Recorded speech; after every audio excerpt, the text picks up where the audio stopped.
안녕하십니까. 이번에는 139회 기계안정 일사 기출문제 분석을 간단히 하도록 하겠습니다. 뭐 어렵게 나와서 간단히 한번 정리해 보도록 하겠습니다.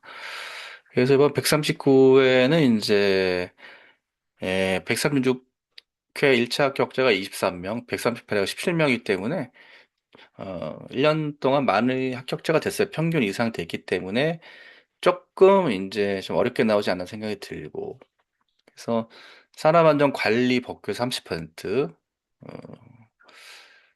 법규에서 많이 나면 힘들어요. 기계안전 기계설계 25%, 유치역 감염설비에서 12%, 재료 용도 열처 12%, 인간공학 안전심리, 전기안전 제어안전에서 한 16%. 그래서 인간공학 뭐 착시, 표시장치, 휴먼에러 여기서 세 문제나 출제가 됐네요. 그다음에 전기안전도 누전 차단기 감전 방지, 작업 현장 안전은 고소 작업대 안전 난간 이렇게 됐습니다. 그래서 우리 기계 안전 기술에도 참 난이도를 어렵게 낼 수 있는 문제들이 많이 있습니다. 그래서 뭐 이런 인간공학이나 전기나 이런 쪽에서 15% 이상 출제되는 게 뭐 알아야 되고 뭐 출제할 수 있지만 좋은 문제들이 많은데 좀 아쉬움이 있습니다. 자, 1교시를 보실게요. 그래서 13개 문제 중에 10개 써야 되는데 1번은 이제 폭염 작업과 고열 정의를 각각 설명하고 고열 작업 장소 10가지만 쓰셔. 이거는 작년 25년 7월 17일인가요? 아마 개정이 돼서 아마 지금 한창 더워지고 있으니까 지금 강조하고 있는 부분이죠. 그래서 나올 수 있습니다. 기계 작업하는 사람도 이런 거를 알아야 되니까. 두 번째는 이제 인화성가스와 액체 정의하고 산업안전보건에 관한 규칙에 정하는 인화성가스와 인화성 액체의 종류를 각각 쓰셔서, 이것도 기계 쪽은 아니지 않습니까? 기계하는 쪽은 이거는 이제 화공이나 뭐 그런 쪽인데 대전 화재도 생겼고 뭐 그런 의미에서 낸 게 아닌가 싶어요. 세 번째, 휴먼 에러를 일으키는 중착시 현상을 5가지만 그림을 포함해 설명해서, 이것도 116회 1교시에 한 번 출제가 됐었습니다. 그다음에 네 번째, 기기 부품 절삭 가공한 드릴기에 대한 위험을 파악하여 이에 대한 공학적 및 관리적 검사 대책에 설명하시고, 또 130회 1교시에 드릴 고정 관부이라는 드릴로 나온 건 10년 동안 이게 처음 나온 거거든요. 그래서 어, 잘 생각하면은 쓰지 않으셨을까 생각이 들어요. 드릴이 어떤 위험성을 가지고 있는지. 다섯 번째, 차량 개혁 운반 기계 등 일종의 지게차의 방호 장치 및 설치 방법에 대해 설명을. 지게차 방호 장치 뭐 여러 번 나왔으니까 이건 쓰셨을 것 같고. 6번, 레이놀드 수 물리적 특성과 차원성을 통하여 무차원수가 되는 것에 설명하시오. 이거는 10년 동안 출제된 게 없습니다. 훨씬 그 전에 출제가 된 문제입니다. 그래서 신규 다름이 없어요. 그다음에 일곱 번째, 산업용 리프트 및 승강기에 사용되는 안전변배 종류를 네 가지만 쓰고 기능에 대해 각각 설명하셔. 이거 뭐 릴리프 밸브, 압력 밸브 이렇게 쓰면 되죠. 아는 밸브 막 써야 됩니다. 이런 거는. 여덟 번째, 개인 보호구 사용 관리 기준 지원 규정에 각 안전화 기호에 대해 설명하시오. 이거 여기에 근무하는 사람도 모를 것 같은데요. 9번, 에너지 차단 장치 및 잠금 표시에 관한 기술 지원 규정. 이것도 신규 출제됐고 저도 모르겠습니다. 그래서 이런 뭐 산업안전보건 기준에 관한 규칙도 지금 뭐 암기하기 힘든데, 이렇게 여기 그 뭐 코사 가이드까지 저희가 어떻게 공부합니까? 그거는 쉽지 않습니다. 10번째는 이제 교육 시간이죠. 교육 시간. 이거는 이제 산업안전 기사에 나오는 그런 교육 시간들. 이런 것들은 음, 뭐 쓰셨을 거라 생각이 들고, 현장의 안전관리자라면은 시간만 쓰시면 돼요. 뭐 2시간, 3시간, 4시간 이렇게 쓰시면 됩니다.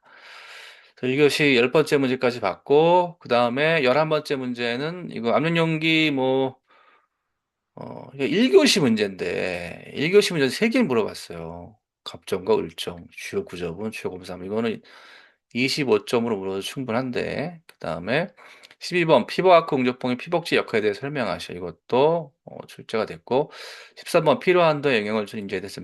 기계 문제는 뭐 1교시에는 기계 문제가 제가 보기에는 에,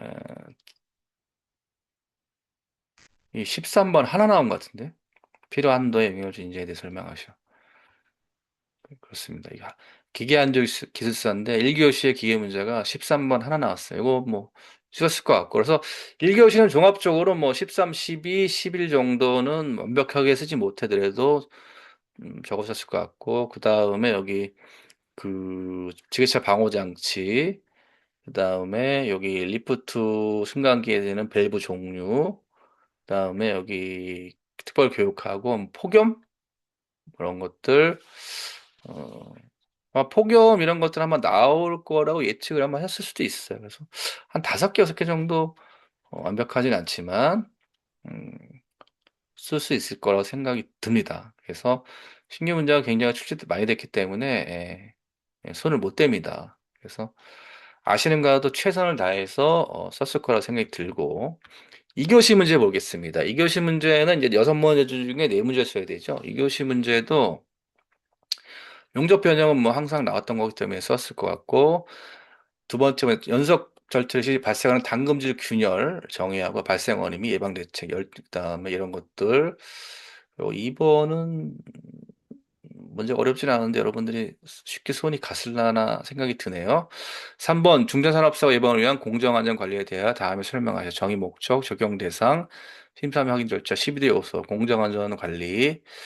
그리고 최근에 공정안전 쪽이 한 문제 출제가 되더라고요. 4번 산업용 로봇의 교시 및 운전 중 위험 방지 수의 작업 시 조치 사항과 협동 로봇의 방책 설치 관련 내용에 대해서 설명하시고 4번 썼을 것 같고 5번 코샤 가이드가 몇 문제나 나온 겁니까, 지금? 고정식 사다리 제작한 기준 중위정의 버팀대 발판 등받이율. 쉽지 않습니다. 여섯 번째, 파쇄기 분쇄기가 이제 6월 이제 26일부터 적용이 됐기 때문에 여러분들 이제 안 나올 거라고 아마 생각이 들었을 것 같은데, 여기에 이제 뭐, 개정으로 인한 안전과 대상기계에 새롭게 편입되는 식품용 가공기계, 혼합기계, 파쇄 분쇄 기계적 규정 형식별 지면이 깁니다. 그래서 이거 신규 추가됐습니다. 그래서 2교시는 1번하고 뭐 4번 이거 쓰실 쉽지 않았겠죠? 한 두세 개 문제 정도밖에 안 되겠는데?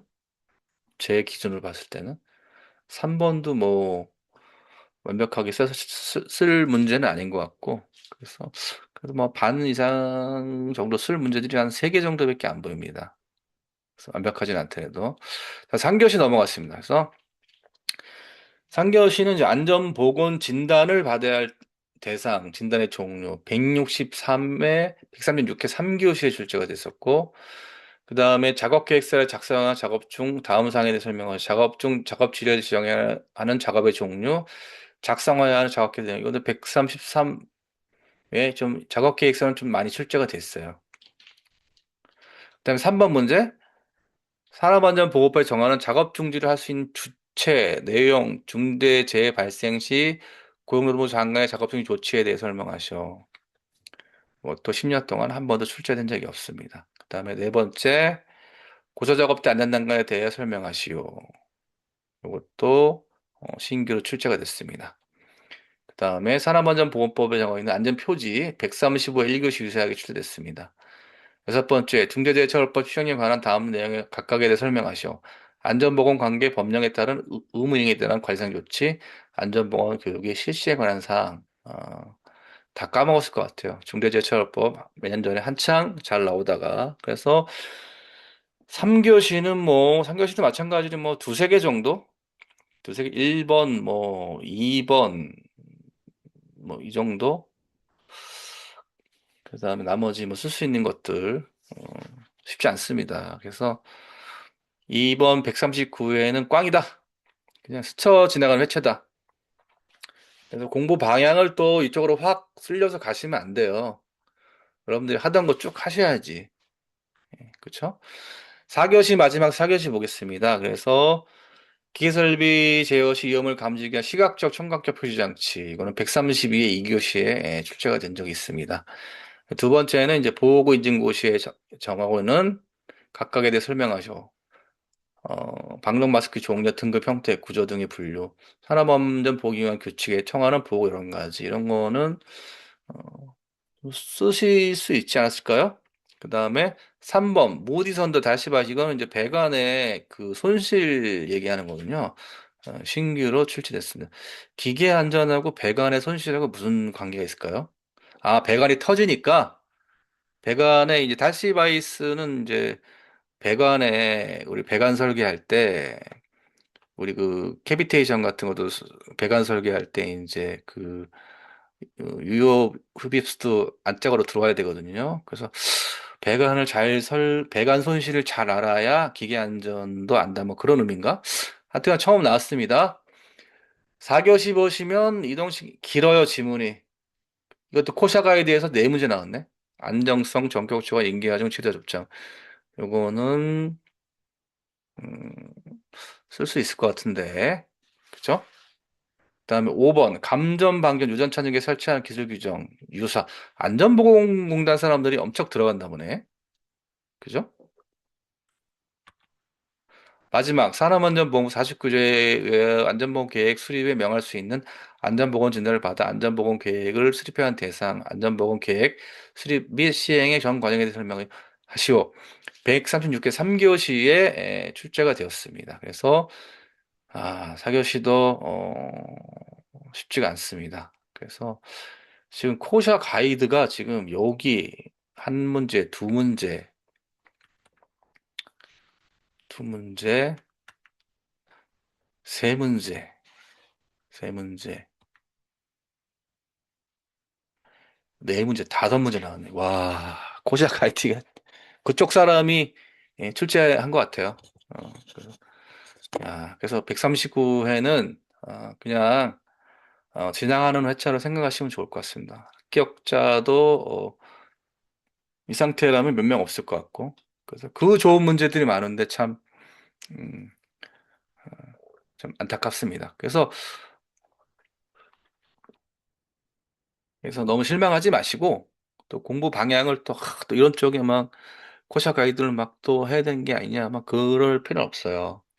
그래서 우리가 하던 거, 여러분들이 서브노트 만들어 놨던 것들 위주로 어, 계속해서 답안 충실에 할 수 있도록 연습을 계속 하셔야 되고, 어, 시험이 맨날 뭐 17명, 15명 합격할 줄 없지 않습니까? 그래서 이번 회차는 여러분 너무 실망하지 마시고 지나가는 회차라고 생각하시면 될 것 같습니다.